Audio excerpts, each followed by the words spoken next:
কানকুনুর পাখি কত দিচ্ছেন আজকে? 35,000 টাকা।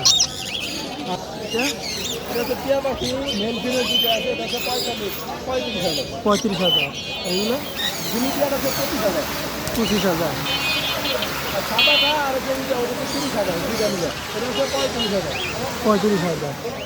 এটা এটা হচ্ছে 40,000। 40,000। হলুদ টিয়া পাখির বাচ্চা 13,000, পাইনাপেল কোনের বাচ্চা 25,000।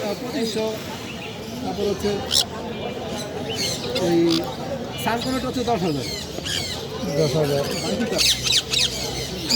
এটা হচ্ছে 75,000। 22,000 টাকা জোড়া, 16,000 টাকা জোড়া। 5,000 টাকা জোড়া। এটা 5,000 টাকা জোড়া। এটা লাভ বাট, এগুলো আপনার 4,000 টাকা জোড়া। এগুলো 4,000 টাকা জোড়া। 71751